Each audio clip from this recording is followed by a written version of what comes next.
हरे कृष्णा। आज का जो टॉपिक है वो है diet plan according to Bhagavad Gita. हम अपने शरीर को ठीक रखने के लिए कितने डॉक्टर्स के पास जाते हो, पता नहीं क्या क्या डाइट प्लान बनाते हैं, लेकिन यहाँ जो डॉक्टरों का डॉक्टर है भगवान कृष्ण, वो हमें स्वयं गीता जी में बता रहे हैं कि हमें कैसा भोजन खाना चाहिए।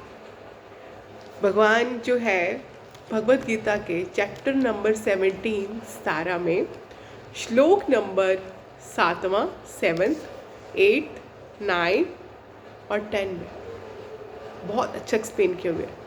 बहुत अच्छा एक्सप्लेन किया इन्होंने कि हमें कैसा भोजन खाना चाहिए। सुनिए डाइट प्लान जो भगवान कृष्ण बता रहे हैं।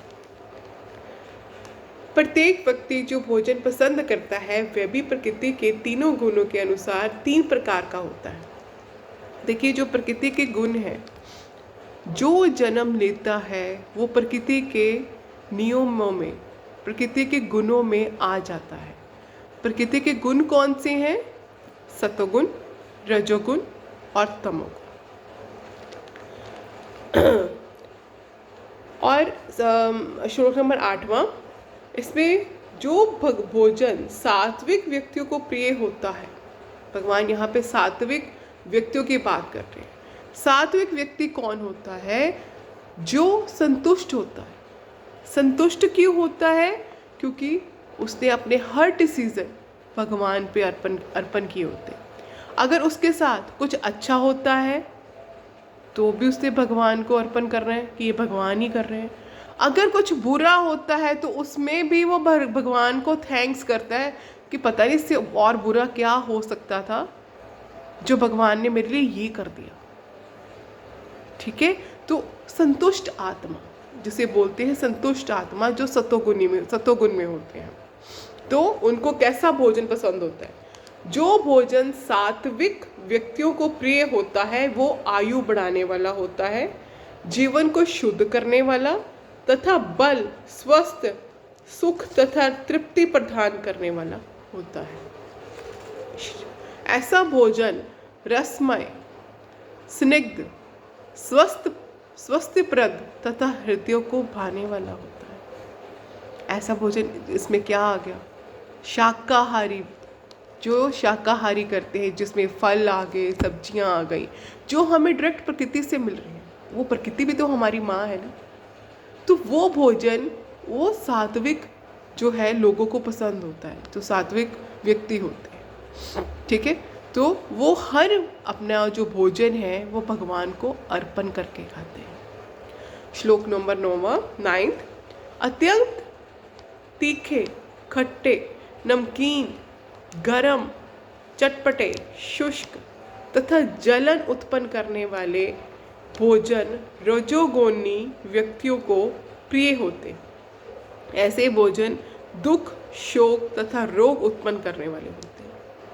अब रजोगुणी व्यक्ति कौन होते हैं?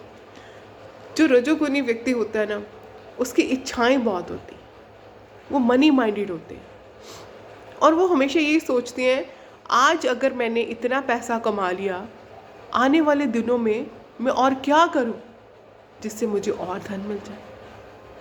लेकिन जो सतोगुण में होता है, जो भगवान को अर्पित कर दिया, उसने बोला, वो संतुष्ट होता है, आज अगर मुझे इतना मिल गया तो भगवान की कृपा जो भी होगी वो अच्छी होगी।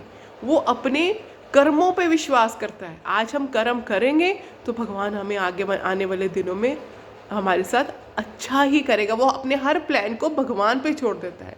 लेकिन रजोगुण में क्या होता है? मैं ऐसा क्या करूं जो अगर आज मेरे पास इतने पैसे हैं तो और मैं और क्या करूं जिससे मेरे पास पैसे और बढ़ने शुरू हो जाए, दुगने तिगने हो जाए। वो थोड़े मतलबी होते हैं, हर चीज़ में फ़ायदा निकालते हैं। तो ऐसे व्यक्तियों को कैसा भोजन पसंद होता है? जो बहुत तीखा, खट्टे, नमकीन, गरम, चटपटे, शुष्क तथा जलन उत्पन्न करने वाले भोजन रजोगुणी व्यक्तियों को प्रिय होते हैं। जलन उत्पन्न करने वाले मतलब, जैसे हम कई बार ये नहीं होता कि हम रोज़, जैसे कई बार हमने बहुत कैसे टिक्की खा ली, है ना, या समोसे खा लिए, या बहुत तीखा, जैसे बाहर के चने खाओ तो उसमें कितना डाला होता है, मिर्ची डाली होती है, उससे क्या होता है हमारा जो अंदर का सिस्टम है वो बिगड़ना शुरू हो जाता है। ठीक है ना, तो वो क्या करते हैं, जलन उत्पन्न करते हैं हमारे, हम कहते हैं कि हमें गैस एसिडिटी होनी शुरू हो गई है। क्यों? जब हम ऐसी चीज़ें को सेवन करते हैं ना, तो आप समझ लेना हम किस किस गुण में है, रजोगुण में।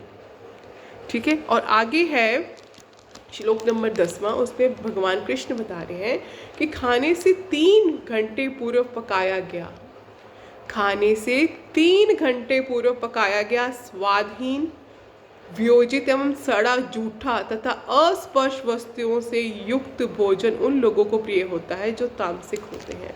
तो जो तमोगुणी व्यक्ति होते हैं वो कैसे होते हैं, बहुत आलसी होते हैं। ठीक है, उनको क्रोध भी बहुत जल्दी आता है, अपना हर काम जो है वो कहते आज नहीं कल कर लेंगे, आलसी होते हैं ना। तो ऐसे व्यक्तियों को अगर हम बोलेंगे ना कि हम आज करेंगे, नहीं ये काम कल होगा, क्यों? क्योंकि वो तमोगुण में है। आप तो उनको जितना मर्जी समझा लीजिए आज हम कर लेते, नहीं, वो तमोगुण में है, उनको क्रोध भी आएगा। ठीक है, तो ऐसे व्यक्तियों को कैसा खाना पसंद होता है, खाने से 3 घंटे पूर्व पकाया गया स्वादहीन, वियोजित एवं सड़ा, जूठा तथा अस्पर्श व्यक्तियों से, अस्पर्श वस्तु में इसमें जो मेंशन किया गया है, जो इसमें जैसे मांस, मदिरा, जिसको हम स्पर्श नहीं कर सकते, वो चीज़ें उनको पसंद होती हैं। जैसे हम कहते हैं ना राक्षस बुद्धि, वो चीज़ें इनको पसंद होती हैं। तो मेन इसका आगे जो प्रभुपाद जी हैं, आगे इनका पूरा बहुत अच्छा इन्होंने डिफाइन किया है। सुनिए, आहार का उद्देश्य आयु को बढ़ाना होता है। हम ऐसा आहार खाते हैं ना जिससे हम स्वस्थ रहेंगे तो हमारी जो है आयु भी बढ़ेगी। तो मस्तिष्क को शुद्ध करना तथा शरीर को शक्ति पहुंचाना है, इसका यही मात्र उद्देश्य है। तो जैसे मैंने शायद पिछली वीडियो में बनाया था कि जैसा अन्न वैसा मन, और जैसा हम भोजन खाएंगे उसी का हमारे मन पे बहुत फर्क पड़ता है। तो प्राचीन काल में विद्वान पुरुष ऐसे भोजन चुनते थे, जो हमारे साधु संत हैं वो ऐसा ही भोजन अभी तक खाते हैं, इसका यही एकमात्र उद्देश्य है।